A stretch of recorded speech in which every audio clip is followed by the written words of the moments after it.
high tower. Let's go.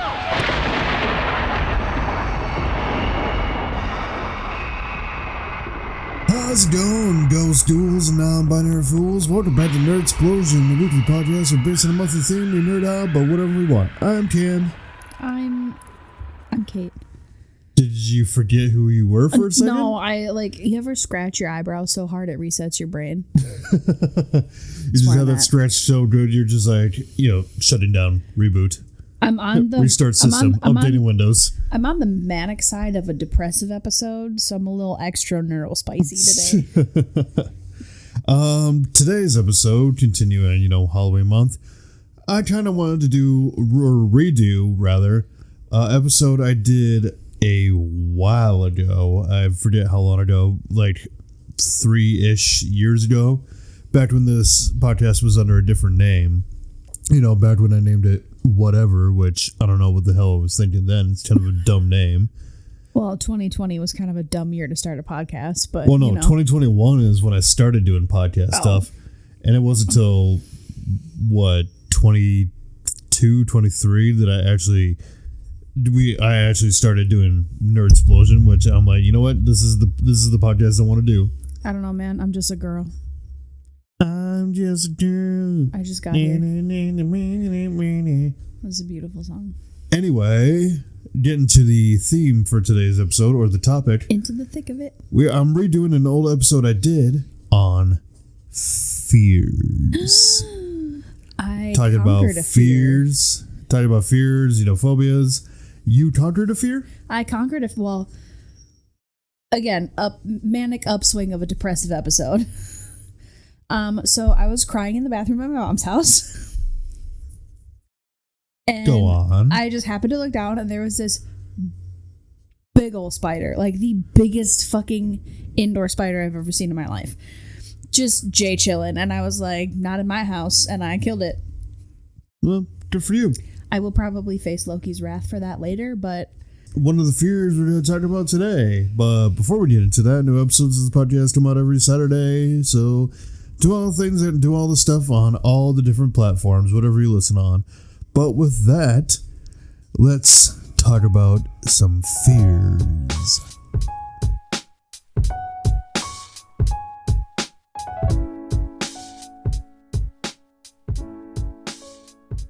Do you have any fears?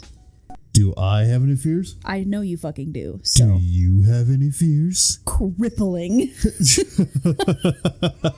I'm a weak baby bitch. Okay, I'm comfortable enough in myself to admit that I'm scared of everything.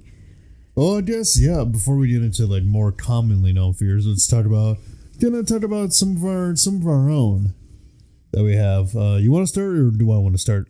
I know one of your big ones. Oh yeah, what's that? I'm gonna butcher the pronunciation. Thalassophobia. Yes. Yeah, that one. Thalassophobia is, for those that don't know, basically it's a fear of deep dark water, and basically if you're swimming out of the ocean. I think by definition it's a fear of deep dark water. Well, first of all, you're not gonna catch me dead in the middle of the ocean. That's just asking to be eaten by sharks. It just makes me so uneasy seeing deep dark water, and I'm I couldn't be involved in that because it's I don't know what's below me. I can't see the bottom. So I was gonna ask, is it that you can't see the bottom, or that you don't know what's underneath, or is it both? It's not so much that I can't see the bottom, it's just that if I can't see anything in the water, I don't know what's there. So it's really the fear of not knowing what's there. And that's what they say. You don't have to worry about the shark you can see. You got to worry about the ones you can't. Thanks. That really helps. You're so welcome. My fear. No, but realistically, okay, I joke a lot about it, but I'm a huge advocate for shark conservation. Statistically speaking, you're gonna be struck by lightning way more easily, or more readily than you will be bitten by a shark. Well, yeah, because with a shark, you have to actively go into its space for it to get you. Yeah, also, lightning could just be hey, fuck you in side tangent, can we stop calling it shark-infested waters? It's not fucking infested. It's human-infested waters. That would be like calling cities human-infested cities. Like, that, it makes no fucking sense. Anyway, that's my tangent. Yeah, thalassophobia is a big one of mine. I mean, that's why I can't even play games like Subnautica. So is it just like the unknown and then not being able to see, or is it like, because I know at one point you said that like man-made stuff underwater freaks you out too? Well, that doesn't really freak me out so much as like, I mean, it does kind of freak me out, but it's more so just the deep dark water, like not knowing what's there. The man-made stuff underwater is a whole different thing, but that's kind of one too. There is one, and I've seen a lot of videos on it, like in the past before. I watched a couple of videos on it of something called submechanophobia. Yeah. Basically, it's like, you know, animatronics underwater, like a fear of animatronics underwater. So, like, if you go to like a theme park or whatever, like let's say like a Jaws thing. Mm-hmm. And knowing that a big mechanical shark is under the water, you know, ready to pop out at you. Yeah, that would be a hard no for me. Like, I'm not trying to. No. Yeah. Stuff that shouldn't exist in the water and stuff that shouldn't be in the water and is. Like, I don't know if it necessarily scares me, but it stresses me out. I don't like it. Like, I could easily be underwater with like a coral reef, like, you know, semi-crystal, semi-clear water, just seeing all fish swimming around. That's fine, because I can at least see like the bottom of something. But you put me like in the middle of the ocean and I look down and I just see nothing but just emptiness. No, thank you. Right. Not about that. I used to have a fear of heights, but I kind of got over that. I still kind of do have a fear of heights, but it has to be like a certain height. Actually, it's not a fear of heights, it's a fear of falling. Shut the fuck up. No, I don't even believe that, because like, I'm not scared to fall. I'm afraid of being off the ground. Like, humans were not meant to leave the surface of the earth. Like, I've shoveled plenty of roofs at my job. I could be up on the roof of a house, fine. But like, I go to Mall of America and I'm on like the 4th floor and I look down. That makes me a little uneasy. Makes my butthole clench. Makes my butthole clench. Like, literally, and I don't care if this is too much information, because I'm sure other people get this too. You ever do a thing where you like imagine something like happening, or you think of something that's gonna happen, and like your whole body from like your butthole down to your legs just tightens? Your body just does a little. So when you look over the edge of something, you don't have the urge to jump? I mean, I don't say it out loud. Fun fact, in French, they have a term for that. It's called l'appel de void, the call of the void. In French, I call that l'esplat. L'esplat. Because when you fall, you go l'esplat. Obviously, I know I butchered that pronunciation. Clearly, I don't speak French. I do. Oui, monsieur, une baguette. Mon ami. Mon ami means my friend. Mon amour is love. Fun fact. But yeah, no, fear or heights for me is like I have to be high up for me to be like, I don't like this. Unless like, I mean, it's different if I know I'm safe. Like, if I know I'm not gonna fall, then then I'm okay.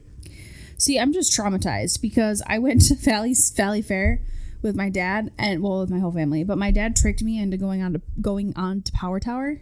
Oh, Power Tower. And that's what I will do. He was like, it's fine, like it'll be fine. And I was like, okay, so we went up. I had my eyes clenched the whole time, and you know, it drops you and then it kind of slowly picks you back up. I can't remember if we were on the blue tower or the red one. But it's the one that one just zooms you up and slowly goes back down, and one just slowly goes all the way to the top and then just drops you. Yeah, so this one, I think it was the red one, because we kind of just slowly like clicked up, and then we got about halfway up, and then it dropped a little bit, and then we started clicking back up, and then it kept like climbing and dropping and climbing and dropping, and I was so disoriented. I was like 14 maybe, and my dad's like, it's okay, you can look, we're close to the bottom, you can look. So, and he's you like, were at the very top. he's got my hand, like I'm holding his hand, right? Squeezing for dear life because, like I said, I'm a little bitch baby. Okay, I trust you, Dad. And so I was like 14. I trust my father implicitly. I open my eyes and I am at the top of the tower. I look out, I can see the whole park. I just turned wide-eyed and looked at my dad and he fucking lost it. He started laughing hysterically and he was like, he couldn't even breathe. And then it jokes on him because then at that moment the tower dropped. I screamed like a little girl and he was laughing so hard that when it fell, like it knocked the wind out of him. So I was like, serves you right, you fucking asshole. But yeah, so I don't do heights either. Yeah, I don't know. I really can't think of any other fears I have that aren't like typical. I do have some like emotional based fears, some mental health based fears. I am cripplingly I have a crippling fear. Crippling arachnophobia.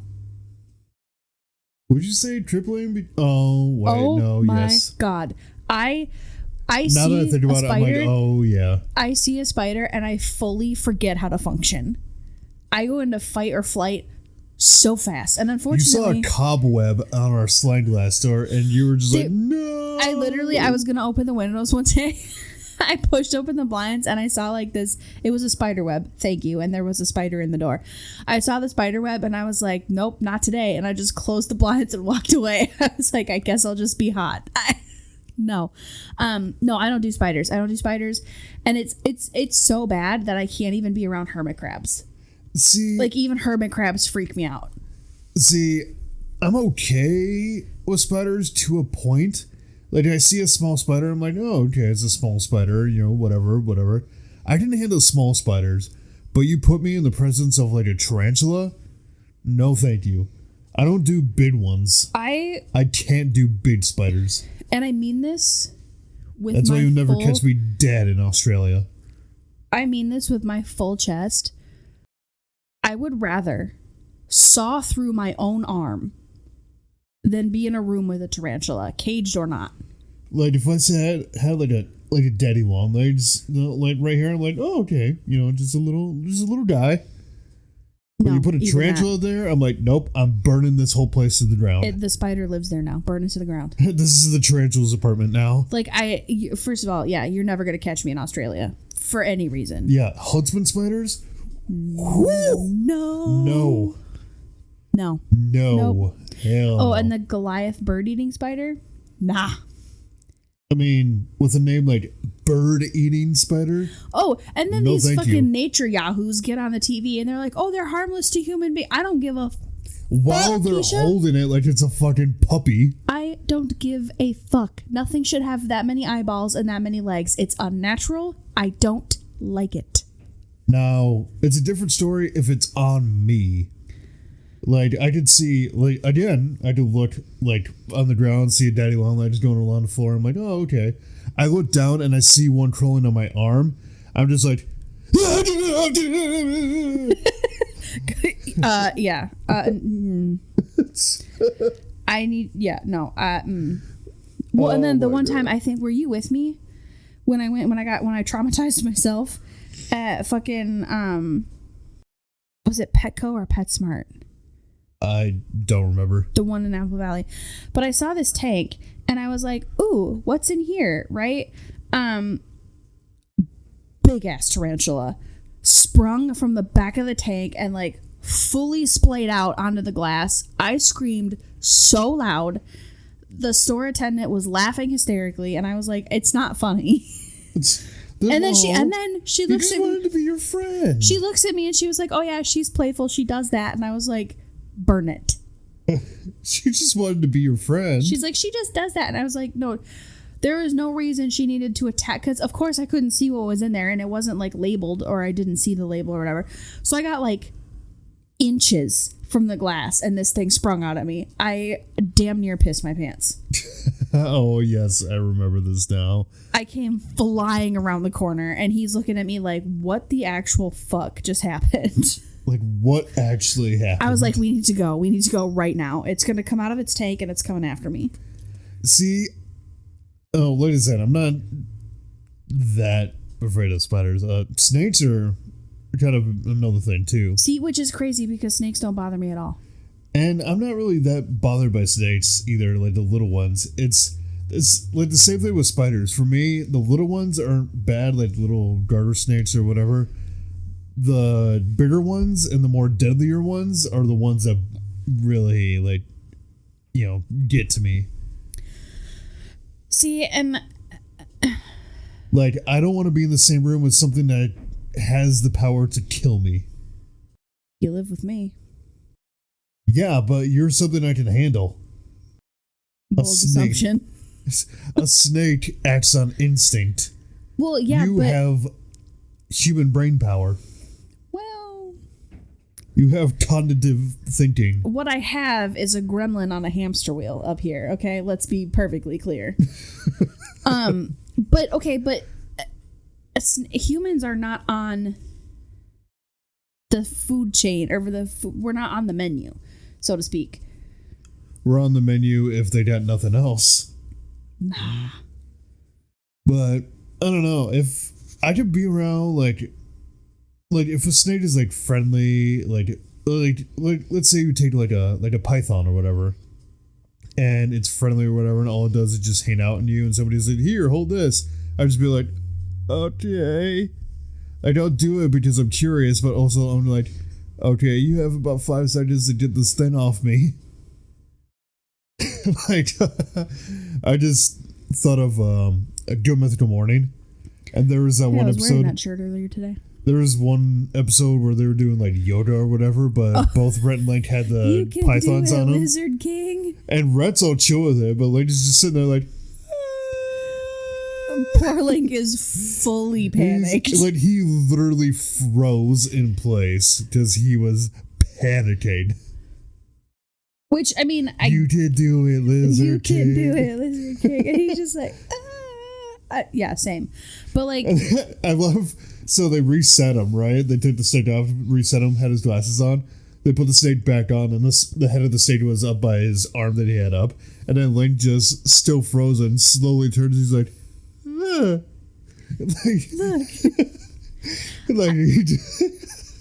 I don't know that I necessarily want to like seek out a venomous snake. Like, you're not gonna catch me dead in the same room as a cobra. No.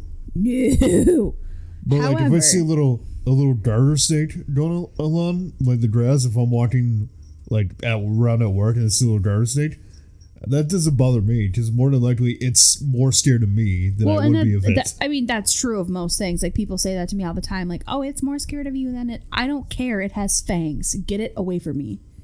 I saw a video. Oh my God. I don't know how I came across this, but I saw a video. Somebody was recording their fucking pet tarantula, which, first of all, why? What's the matter with you?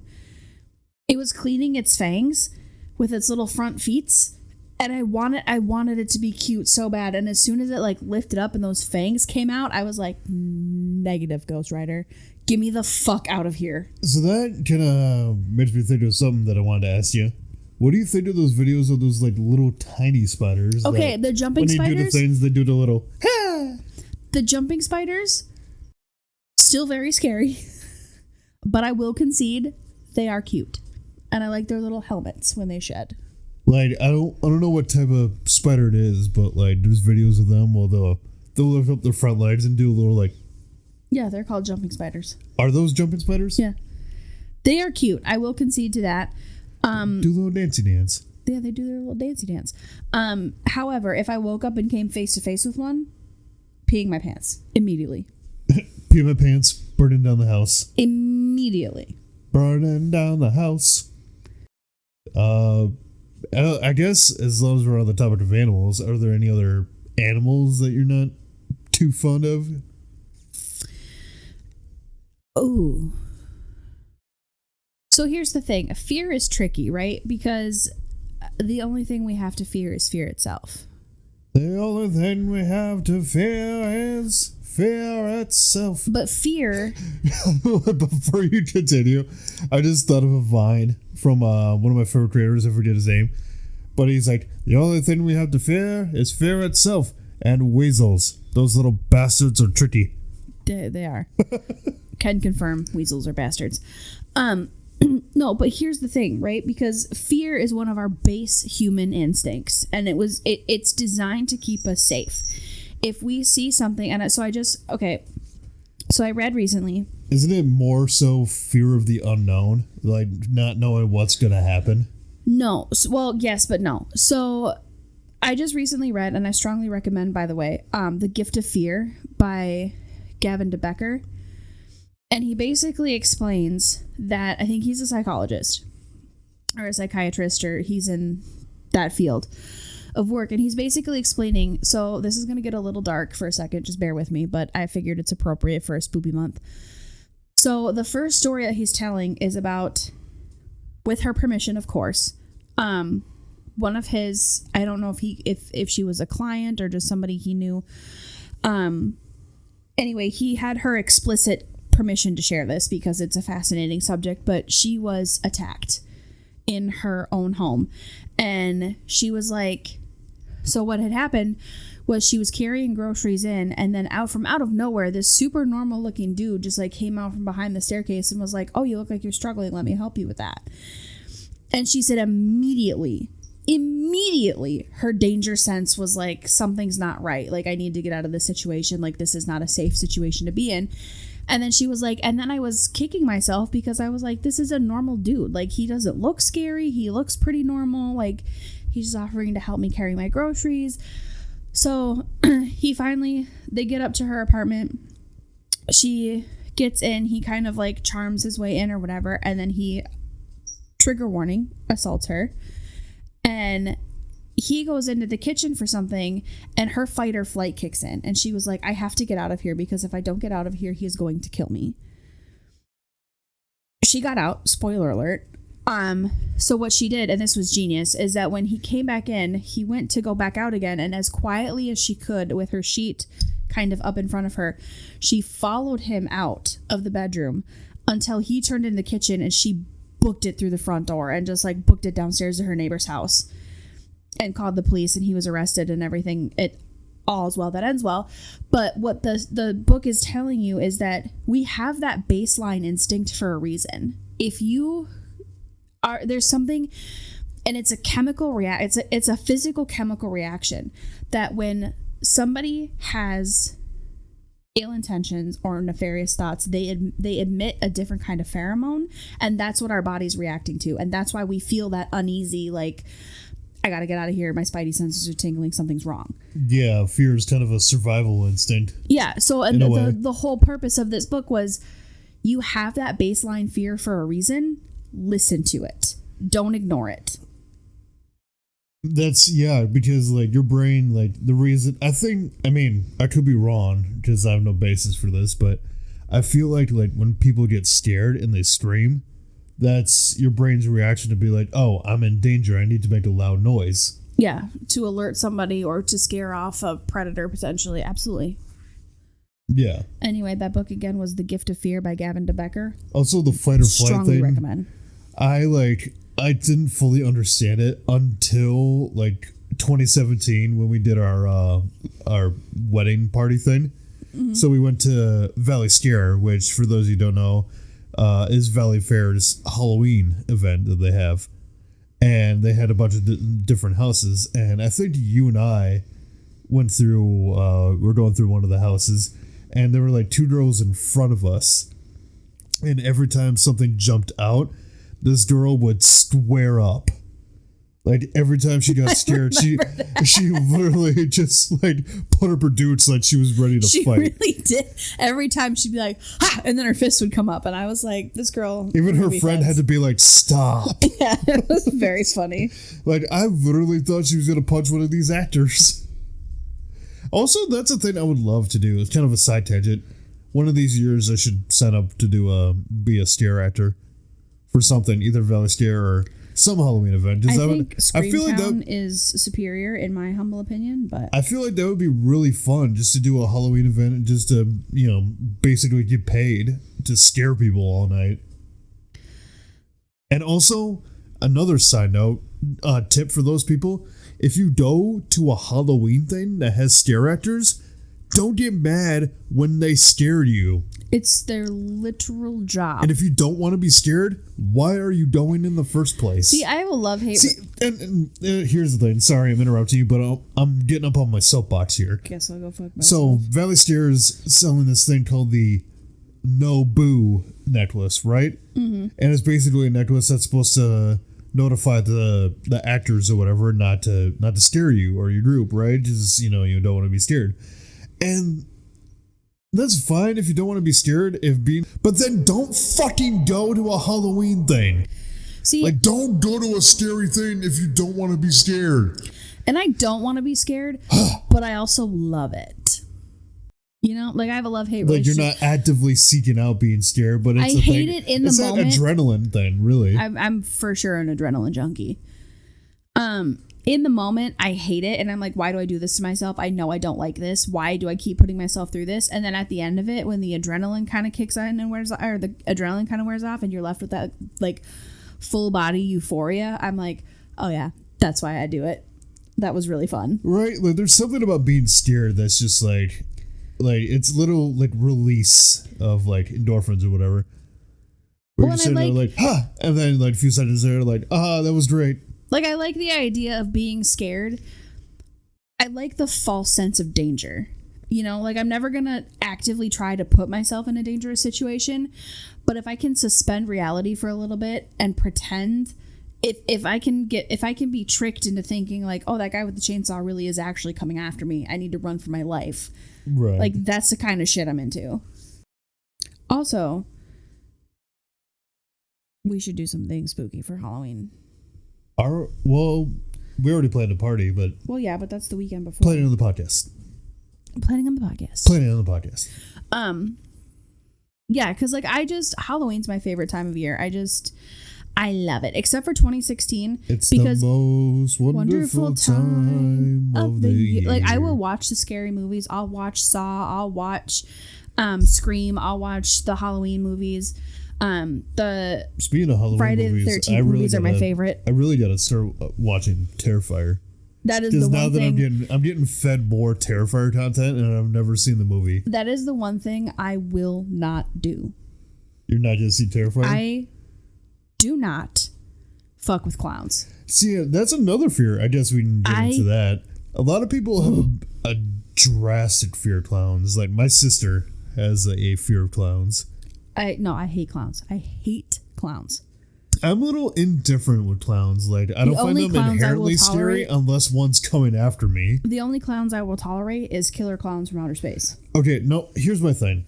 I'm not scared of clowns necessarily, unless that clown is where it's not supposed to be. Okay, like if I'm driving down the road, where are clowns supposed to be? Okay, so if I'm driving down a road, right, just like a wooded road, and then I see a clown on the side of the road, no. Yeah, that's a homicidal maniac. Like, without if a clown, like where a clown is supposed to be, at a birthday party or at a circus. I will contend if with a clown circus, isn't but where clowns it's supposed have no to. business being. Clowns need to stay in their own environment. Stay at the circus. Like, I'm looking at you, Chuckles. Like, yeah, at the circus or a birthday party. Like, don't just show up. Like, if I see a clown at Costco, I'm not shopping at Costco. In 2016, we had a fucking clown epidemic, and there was killer clowns on every corner, it felt like. Was there any actually... Or, God, let me start that sentence over. This is my actual fucking nightmare. Were there any actual killings from that, or was it just a fad for people to show up as clowns? I don't know. People tried to say it was a publicity stunt for it.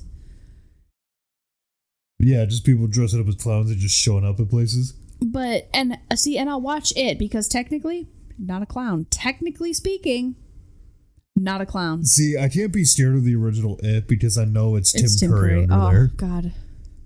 I love Tim Curry. We should do a whole episode on Tim Curry. I could talk about him for hours.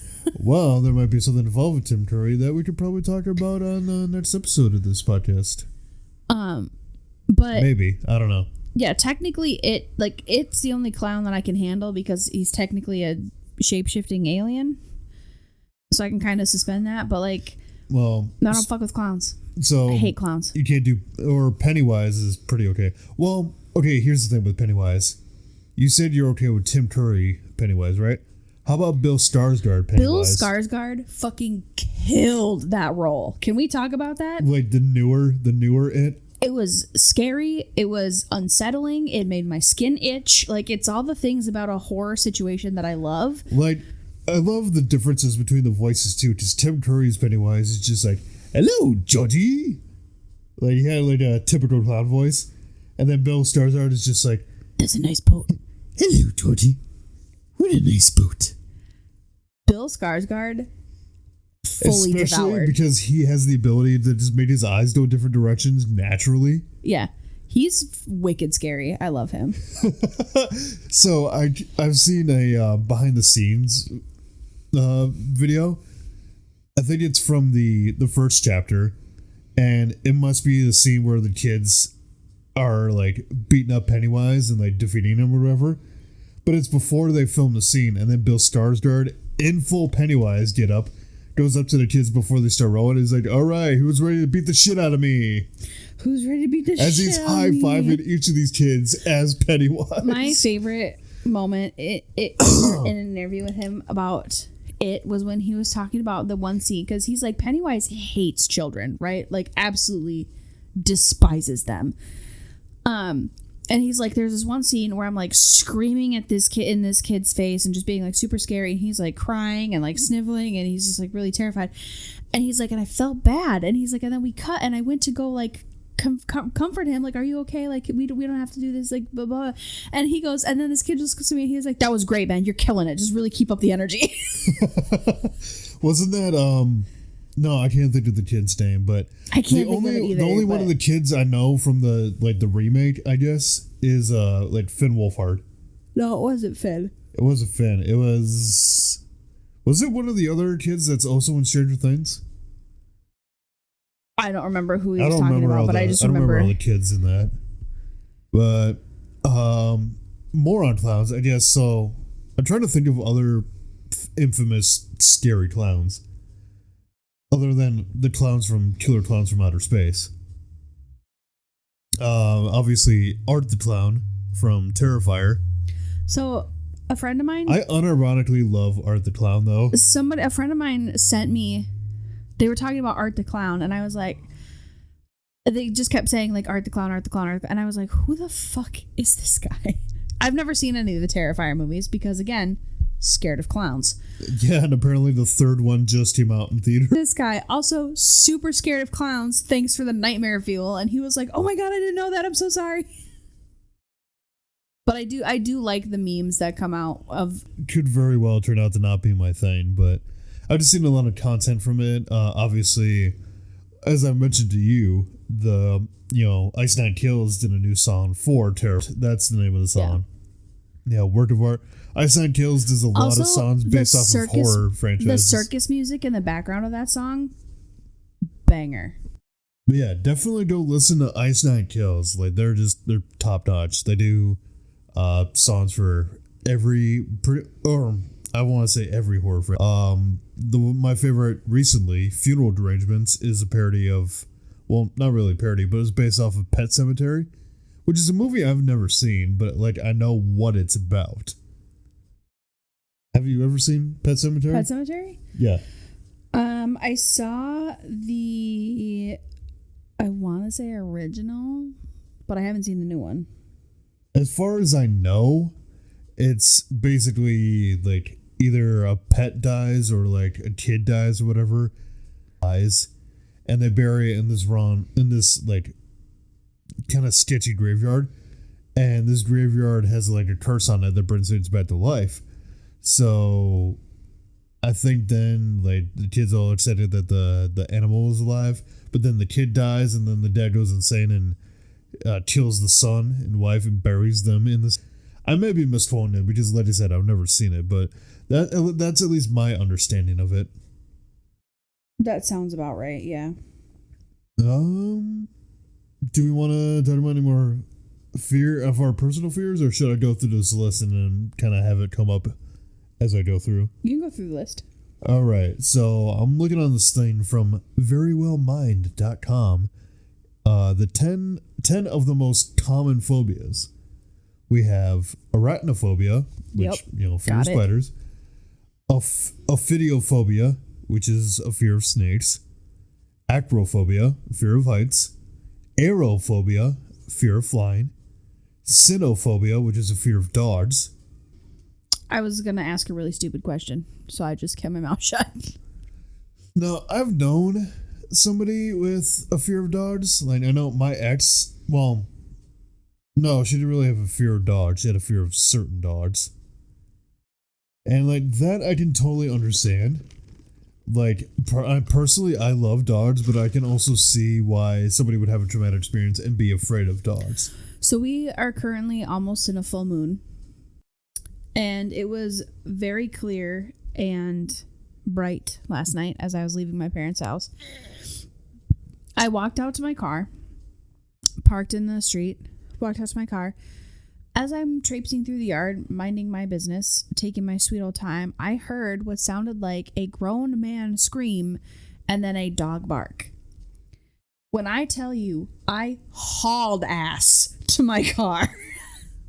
We got them werewolves out here. I was like, not today. Not Werewolves. today. You're not going to catch me slipping.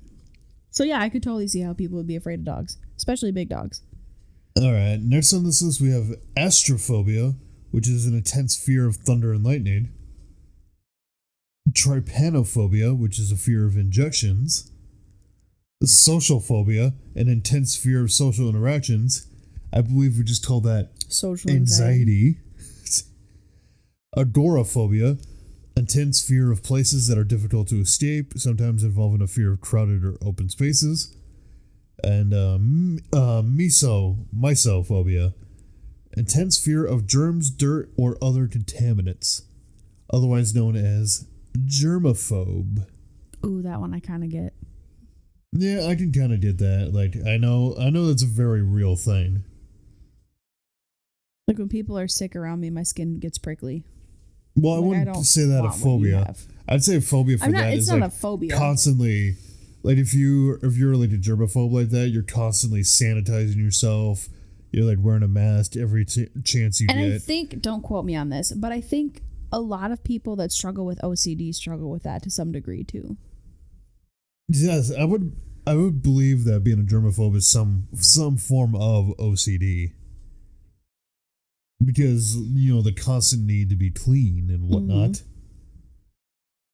I found some like weird fears, but I don't know. Do we want to talk about more? Oh, I thought of another one. Did we want to get personal with some fears? I thought of another personal one. No, go ahead. Claustrophobia. Claustrophobia. I kind of have that too. I cannot function in small spaces. I can't either. Like, if I can't move... Well, actually, no. My thing isn't claustrophobia. No, go on about claustrophobia, because my thing is... Now I'm realizing it's different. I had to go into my parents' crawl space recently for something. And it's not a small space. I mean, it takes up... Have you ever been in my parents' crawl space? Yeah, I mean, it's not... There's a lot more room in your parents' crawl space than there is in my parents' crawl space. Yeah, so I had to go in there recently. It's a lot less dingy. So it slants down because it's underneath the staircase, and it slants down, and then it kind of spreads out underneath the first level of the house, right? I don't know, and you can fully sit up in there. Like, I mean, it's not tiny, but there was a moment when I was in the crawl space. I was looking for something, and I started to fully have a panic attack. I was like, it's too small. It's too crowded. I'm not going to be able to get out. I'm going to die in here. Nobody's going to be able to get to me. Like, fully panicking. And I had to, like, I crawled so fast. I army crawled out of that bitch. And I felt so fast. So fast. And they run so fast. No, I was like, I can't go back in there. I just can't do it. And my mom was like, it's literally fine. And I was like, no, it's not. That and being buried alive. Absolutely not. Yeah, no. Definitely not. I can't find the word for it, but the thing I realized, it's not so much claustrophobia. I mean, I do have a little bit of that, but one of the biggest fears I have, and I can't find the word for it, if there even is a word, fear of being paralyzed. Like, nothing freaks me out more than just, suddenly not being able to move anything. Like, I remember once, like, the first time I dealt with sleep paralysis. Mm-hmm. Like, I woke up and I couldn't move. I freaked the fuck out. That was one of the scariest things I ever experienced. Just, So I got some bad news for you. Just being awake, looking around, but not being able to move anything in my body. The fear of being paralyzed can be caused by a number of things, including anxiety disorders and obsessive compulsive disorder. So in anxiety disorders, it manifests as, so it says anxiety can cause a feeling of paralysis that can be physical or emotional. Symptoms include difficulty moving, speaking, or thinking, heavy or immobile arms and legs, increased heart rate, rapid or shallow breathing, persistent negative thoughts. In OCD can cause intrusive thoughts about physical and mental health, which can lead to the fear of paralysis. People of OCD may also experience hyper-awareness of their body and physical sensations, increased anxiety, stress, and worry, avoiding people, places, and things that could cause paralysis. A freeze response. When somebody feels threatened, the amygdala signals the anyway. I know the word. Gave up on reading that word. The hypothalamus. Let me see the word. Where am I looking? It's the big H word. The big H word. That helps. The middle of the underneath. Hypothalamus. Yeah, hypothalamus. Thank you. I graduated high school, I promise. When someone feels threatened, the amygdala signals the hypothalamus. Thank you. To release stress hormones, which can activate the freeze response. This can make somebody feel paralyzed. Okay, so the other thing, since you brought it up, I kind of wanted to touch on just basic. See, I don't know if necessarily it's a fear of me being paralyzed. It's more specific sleep paralysis. Oh yes, so well, sleep paralysis I guess it's a fear of being paralyzed, but different being. Nothing scarier to me than being woken up and not being able to move my body except for my eyes. Fortunately, have never experienced sleep paralysis, but it sounds like a waking nightmare. Yeah, I have once in my life, and it's, at least to me, it was terrifying. Like, you just imagine, you sleeping and you wake up. You can only move your eyes, but none of the rest of your body can move. No, I wouldn't be able to handle that. But since we brought it up, I did kind of want to touch on it. So the flight or fight response is commonly referred to as flight or fight, but there are actually 4 stress responses. Oh, 4. I thought you were going to say 3 because fight, flight, freeze. There's fight, flight, freeze, and fawn. So let me pull this up so that I am accurate. Oh God, here comes the book talk side of you. Somebody call up Sarah H. Maas. Right, is that the name of the author? Sarah J. Maas. Sarah J. Maas. Okay, so I'll just touch on these really quick. Somebody called up the Court of Titanius. Because my fight or flight response, so to speak, is heavily weighted towards fawn. And once I read it, you're going to be like, yeah, that checks out. Okay, so fight, flight, freeze, and fawn. Fight, flight, fuck. Are automatic responses that the body uses to protect itself from danger. Fight, a direct confrontation of a threat, often through aggression or assertiveness. Flight, an instinctive urge to escape or avoid a threat by creating physical or emotional distance. I do that too. Freeze, a state of immobility or paralysis, often a reaction to grape or SA. And fawn, an attempt to please or appease the threat to avoid the contact, often through people-pleasing or submission. Yeah, that checks out. 9 times out of 10, and it's something that I'm working on because it is not healthy and I'm fully aware of that. But 9 times out of 10, I will choose to be the people pleaser and I will become very submissive. And whatever you need, I can do for you. Because I avoid conflict to such a degree that I'm like, you know what? Fuck my own comfortability. Just get me out of the situation. I'm just going to do whatever I have to make you happy so I can move on. I think that's kind of where one of my other personal fears is too. Like, I have a fear of losing people. I think because that's why, like, I try to be such a people pleaser, because I'm afraid. Well, you were that also people are raised just- as the eldest, and that is a very oldest child trait. Like, I'm such a people pleaser because I have a fear that people are just be like, one day be like, you know what, fuck you, and then I'm gonna be alone. I guess it's more so really I'm A fear of discovering abandonment? myself through the podcast. Fear of being alone. So way back in the day when I was actively seeking therapy, my therapist said something to me that resonated with me to this day, because I said the same thing. I was like, I'm afraid that if I start setting boundaries, I'm going to lose people. And she looked at me and she said, then do you really want them in your life to begin with? If you setting boundaries to make yourself feel safe and comfortable upsets them to the point that they leave, that's not the kind of person you want around you anyway. That is true. And I was like, you son of a bitch, I'm in. And like me, so like, yeah, I have fear of being alone, and I don't know if this really ties into anything, but I guess I kind of have a fear of failure. Yeah, but It's not so much a fear of failure. I just hate feeling like, or feeling like I failed people. that's also a very oldest child trait too, though, because this whole thing with like the drama surrounding my family right now that I'm not going to get into, like, I'm taking all of it on, and I don't need to, but I'm taking it on because as the eldest, I feel like it's my job, and I have to keep the peace, and I'm afraid that if I don't take it all on, everything's going to implode. Mm-hmm. So I don't necessarily know if that is like, if that fear of failure, like you're talking about, is a fear, or if it's just something intrinsically that we have being in that people pleaser box. You know what I mean? Like being, well, the only difference is you are actually the eldest, and I was only raised as the eldest because my older sister did not live with us. Well, right, but either way, technically speaking, you were the eldest. In the house, yeah. Yeah. I was the oldest.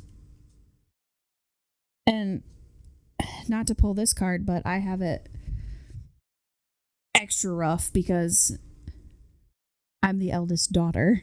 So not only am I expected to keep my siblings together, but I'm also expected to take care of my parents. And I was the first daughter, the first granddaughter, and the first niece in a European family. So there's a lot of pressure there. Yep. Those Scandinavian folks don't fuck around. Give it to your sister. What else? Ooh, how about this? I found this on Merriam-Webster.com. 14 phobias you probably haven't heard of. Ooh. So first we got hephaphobia. Was that the fear of heffalumps and woozles? Morbid fear of being touched. I dislike being touched. Is that the same thing? I have a little bit of something like that. It's called anxiety. Don't touch me. It's called my personal bubble. Like, okay, let me rephrase. I'm not like I'm not like a lizard that person. might play into like germaphobe. I don't dislike being touched, but like if I don't know you, don't fucking touch me. Right? Like if I'm knowing you for the first, like if I don't know who you are and you just come up to me and touch me, like don't. That's what stressed me out the most about meeting your family for the first time, because your family, they're all huggers. Yeah. And my family was not very physically affectionate. We just roasted the fuck out of each other. Like that's how we showed love. Right. So like when your mom came up to me for the first time to hug me when she first met me, I was like, oh no.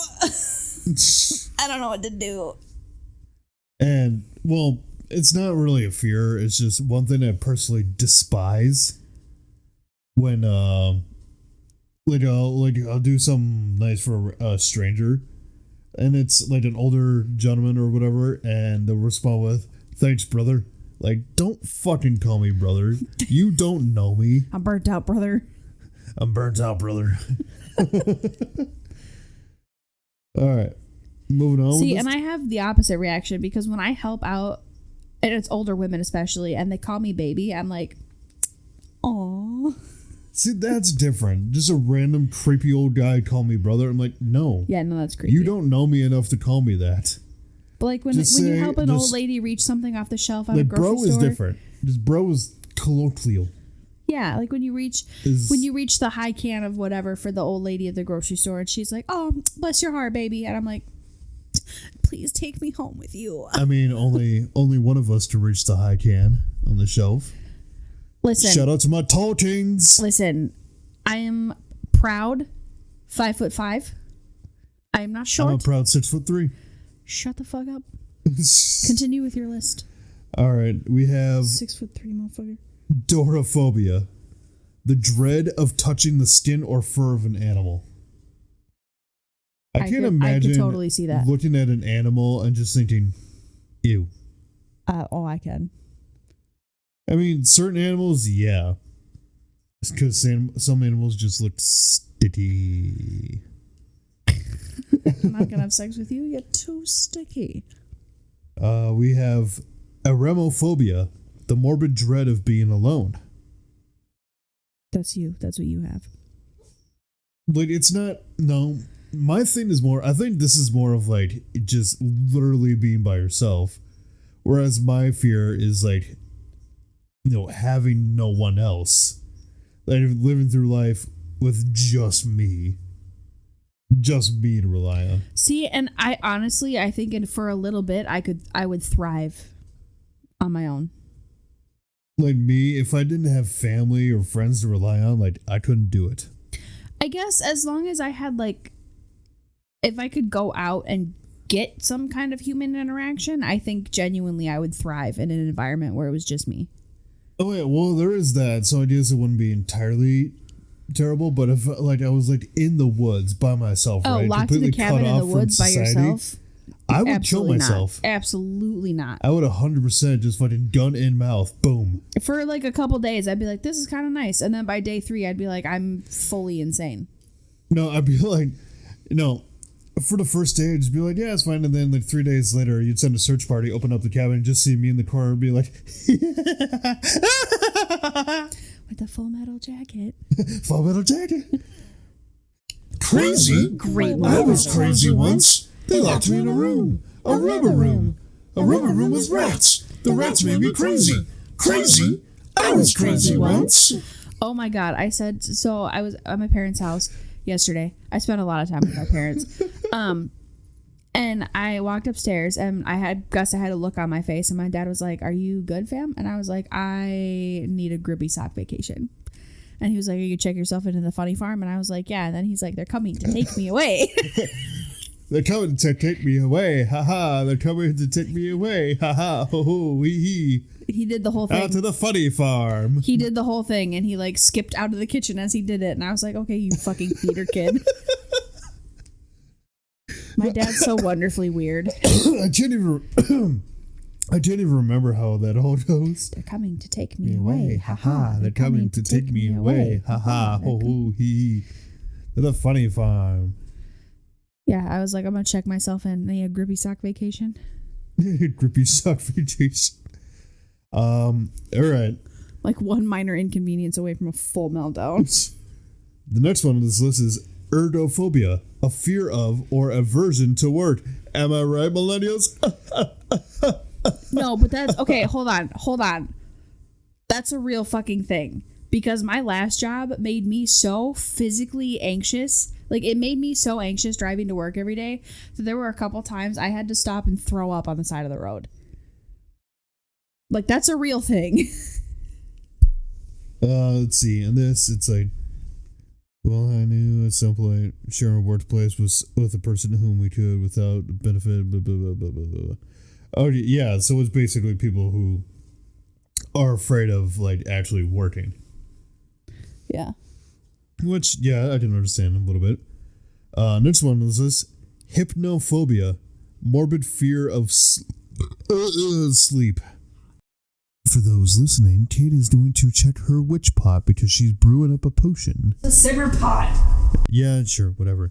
Hypnophobia is the morbid fear of sleep, which I don't know. I feel like I can kind of understand, because I guess people who would have hypnophobia would probably think that, like, if they fall asleep, something terrible is going to happen. And, like, I guess I totally get that. I mean, Kit's not here to, put in her opinion, but yeah, I totally get the idea of being afraid of sleep. The next one in here is brontophobia, an abnormal fear of thunder. Locked and loaded. So Caitlin just said that, like, she thought what I was gonna say was a fear of brontosauruses, and I'm just imagining now somebody going through like a dinosaur book and just looking at like dinosaurs, like, oh, here's a velociraptor, oh, a T-Rex, and then a brontosaurus. Ah!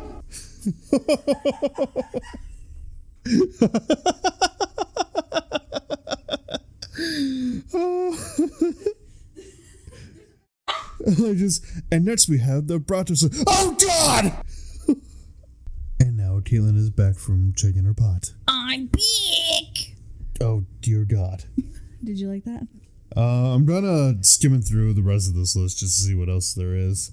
Phobophobia, which is the fear of acquiring a phobia. Yes! Phobophobia is the fear of phobias. I was going to say, please tell me it's the fear of fears. The only thing we have to fear is fear itself. Quite literally. This next one I love. Anatidaphobia, which is an irrational fear that somewhere a duck or goose is watching you.